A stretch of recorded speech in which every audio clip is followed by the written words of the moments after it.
Medra's Impact Stream podcast, we are joined by a leader whose career reflects both commercial excellence and purposeful transformation. Emma Barber is the managing director of Dgrade, bringing more than 3 decades of experience in global fashion retail, buying, and franchise operations.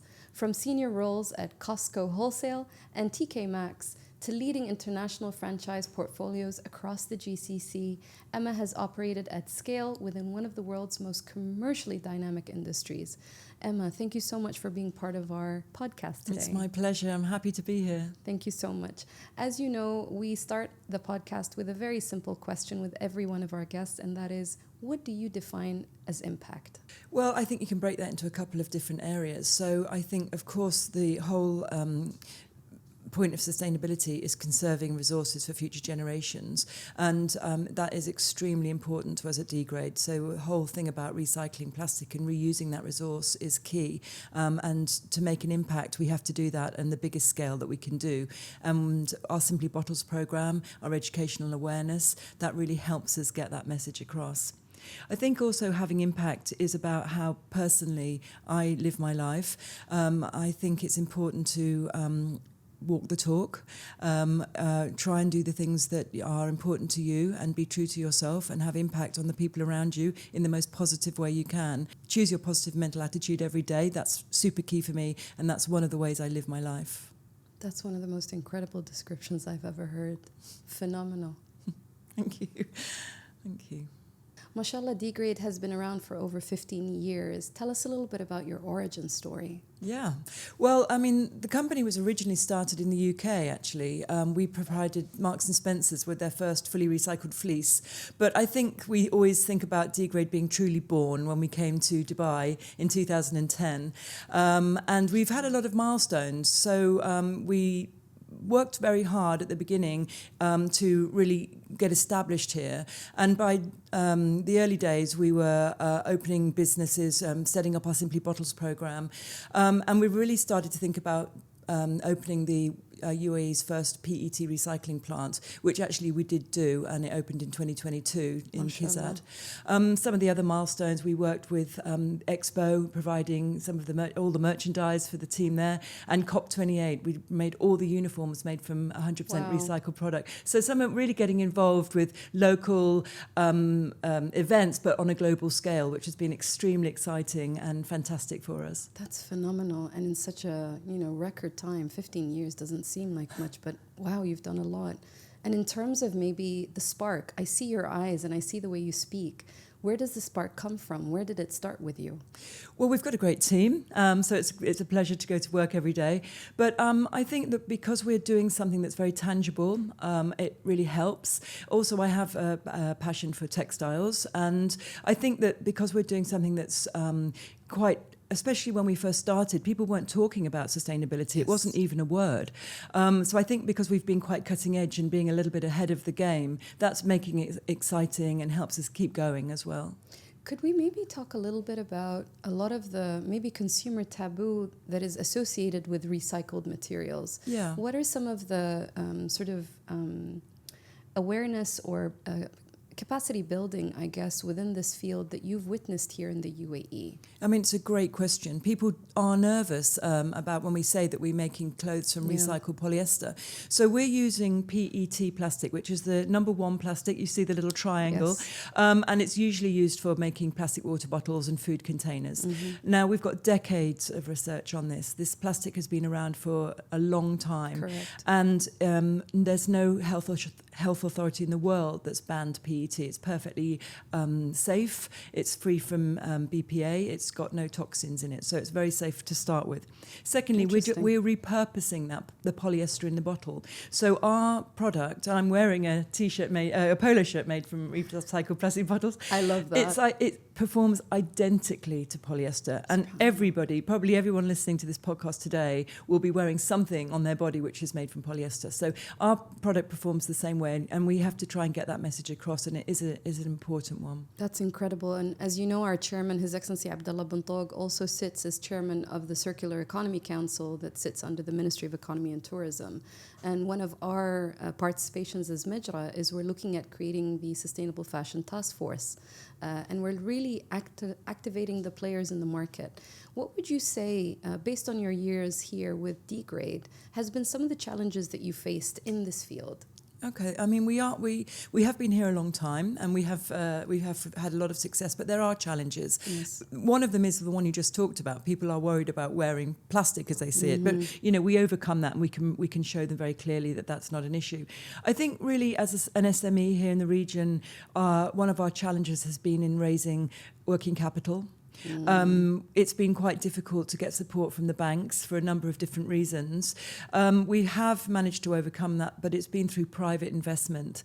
So the factory was built and opened purely through private money.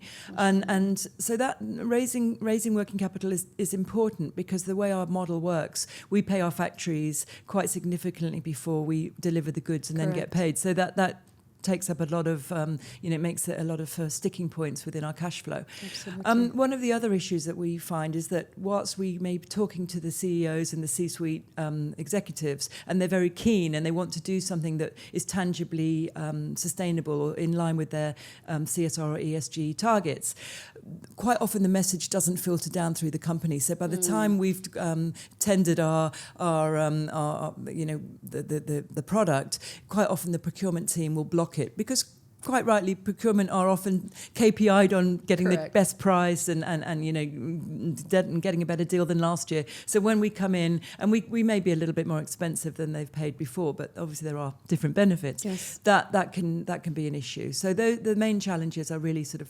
finance and procurement issues. So, for example, when it comes to the financing, would something like microfinancing or blended financing or patient financing be something that organizations such as yourself would be interested in sort of leveraging here in the UAE? I think so. I mean, our margins aren't huge, and so we have to take that into consideration. But we've looked at things like angel investment and those kinds of things. But it's quite difficult, to find the platforms where you're actually introduced to the kinds of finance that you've just mentioned. Very often, it's just the first resort is to go to the bank, and we've been trading with our banks for years. But it's because of the laws from the central bank around governance that makes it quite difficult for SMEs to get. I hear you. And honestly, as Medra, we've been actively trying to find channeling opportunities for capital to flow to social entrepreneurs like yourself that really are creating impact right here at home in the UAE. And at the moment, we're working with the Emirates National Development Bank to create something that might be substantive to this challenge. And inshallah, keep an eye, everyone. Sounds good. Inshallah. In terms of your successes, I'd really like you to maybe hone in on an example of what your work created as an impact, whether it's in numbers, whether it's quality of life for people, whether it's the environmental impact. Really give me an exemplar that we could really sort of get to know more about Dgrade. Great. Well, I think we've got a fair few examples that I can share with you. So in terms of the Dgrade company itself, we have a couple of different divisions. So we have the product, and then we also have our educational side, which is our Simply Bottles. When we opened the factory, that was a key milestone for us. The factory is recycling in excess of 1 million bottles a month. It's 3 tons an hour. So I can show you some really clear statistics on how much plastic we're actually making sure it doesn't go to landfill, that's being kept in the circular economy. And that plastic is going back into making new plastic products, new packaging. So that is a very clear example of really doing something tangible. When we make our garments, when we compare that to how conventional polyester is made, we have a very green process. So we save water, we use 20% less water, 50% less energy, We produce 55% fewer carbon emissions, and we don't use any oil. So actually making our garments has a high impact, and we provide all our clients who buy our products with an impact report, so they can then share with their ESG teams and their internal and external reporting exactly how much they've made as an impact. So they're really important. I think it's also really important to talk about our Simply Bottles program. I'm sure we'll come on to that. Yes. But it's a completely free outreach program that we work with schools. We've got about 400 to 450,000 students enrolled in the program. And we've had some great feedback. So especially during COVID, but even now with so much stress and worry and troubling times, children do feel very anxious. Yes. And we had some great feedback that with the program that we present to them, when they actually do something tangible like collect the plastic, they know it goes to recycle, it makes them feel that they have some kind of authority. You know, they're doing something tangible that actually they have control over, and it can alleviate some of that anxiety because they're doing something positive. So we've had some wonderful feedback on Simply Bottles, I'm glad. and it's been a wonderful program, collecting plastic as well and helping children understand why they should recycle, how they can do it, become more sustainable, and actually segregate at source. And to be honest with you, there have been many studies that talk about how the power of a child's influence on their parents in the household, once they start having these conversations with their parents. So formidable work that you're doing, Emma, and we're really honored to have you within our ecosystem. I guess this maybe takes me to the next question. In terms of what's next, what are some of the aspirations of Dgrade when it comes to, you know, where are you going to scale for the next 3 to 5 years? What would you like to be doing in the next 3 to 5 years? Well, we have a lot of very exciting plans. Being here in this region is really key for us because it's such a fantastic hub. So from a logistics perspective, I think this is a really important place to be. We're close to offshore manufacturing in places like Pakistan, Bangladesh, but also China. But we also do make a lot of our product here in factories in Ajman. So we're doing a lot of local production, which is fantastic. Yes, it is. And with a lot of issues around tariff challenges around the world, being able to provide product that's made from the Middle East can actually give companies internationally a great benefit in terms of, you know, that they can provide a cost benefit. So I think, first of all, being in this region is a great place to be. But our aspirations are, of course, to have an increase in international sales. And that we've been very much focused, I think, really for the last decade on really making products locally and for local companies. But a lot of the companies here are either partners or the sister offices of big international companies. So what we really want to do now is approach head offices to make sure that we're getting uniforms for companies all over the world. So that would be the first thing, international sales. We're also looking at a very exciting new development, which is going to be an online platform to put the buyers and the manufacturing, the factories in touch with each other. So they're going to be able to cut out the middleman. It will be a trading platform, which will be a very exciting development for us. Phenomenal. Yeah, I think that we will base that platform here in the Middle East again because of logistically, I think it's an important hub, but it will be an international global platform. And then I think lastly, one of the things we're looking at is we've always been talking about mechanical recycling, but I think chemical recycling is a really important part of the future. And if we can really get to a stage where we can chemically recycle bottles and textiles and any kind of plastic and take it back to the monomers, I think that will be the future. And we're talking to companies at the moment about how we can bring that technology to the Middle East. Please excuse my ignorance. Tell me more about chemical recycling. Yeah. So mechanical recycling is a very labour-intensive process. So if you went down to our factory in Kizad, you would see that there's a lot of staff, there's people, there's a lot of men pulling out. Exactly, labour-intensive. So with the chemical recycling, it's you can recycle much faster. You use a chemical process which breaks down the polymers into monomers, rather than the crushing and the cutting that we're doing mechanically. Okay. So this is using chemicals to turn the plastic back into its monomer. Is there any byproduct of that? So typically what I know, and please excuse me, I was pretty good at chemistry, but not that great. But I know that there's always something that a byproduct. Yeah. Has any study been conducted on that? So the byproduct that we get from the mechanical process is really the sludge which comes, would you believe, from the from the glue that the plastic label is stuck to the bottle with. Okay. So that's really the only byproduct. We do have a water filtration system. We clean the water, but we don't add any chemicals at all to the product at the moment. And with the chemical recycling, apart from the chemicals used to break down the polymers, then there won't be any byproduct. No, exactly. Fascinating. Subhanallah. That's really interesting. It's amazing how innovation comes to play a huge role in some of these advancements and scaling of operations, right? Right. Labor intensive does take a lot of time and takes a lot of people. So if you can, make it more efficient and make it more productive, why not? Yeah. One of the things that we tend to hear a lot in the sustainability, CSR and ESG field is things like greenwashing, whitewashing, social washing. How can you, as a social entrepreneur, ensure that you're really bona fide and verified when it comes to the business that you're in? That is a really crucial point. There are companies that are providing so-called recycled products that actually is not recycled, but it's very hard to prove it. And a lot of companies who buy this product, it's not in their remit to prove it, so they just accept it. So what we do at Dgrade is we make sure that we certify every step of our process. We only use post-consumer recycled bottles, and that's a very important thing that we're doing. There are a lot of certifications and ISO 100s and worker welfare and all those things that we, of course, have in place. But we're working towards Made in Green, which is an international, very important certification which certifies every single step in the way. So we're working with factories that will be Made in Green ready and Made in Green certified, so that when our customers need that certification, we can provide it.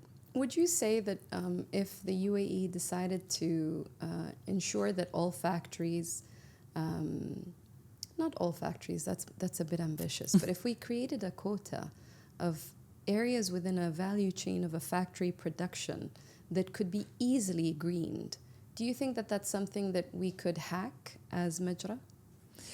I mean, I think it would be a really important piece of work to do. I think easily making things green is not, as simple as it may sound. Yeah. And the factories that we work with in Ajman are world class. They're providing product for, international brands. So they are very, they're very high end in terms of the product quality, in terms of their worker welfare. But actually, getting all factories up to that level is not an easy job, but I think an important piece of work to do. His Excellency Nasser Al-Dhafri, our chairman of the CSR and Sustainability Committee in Ajman, will be very happy to hear that.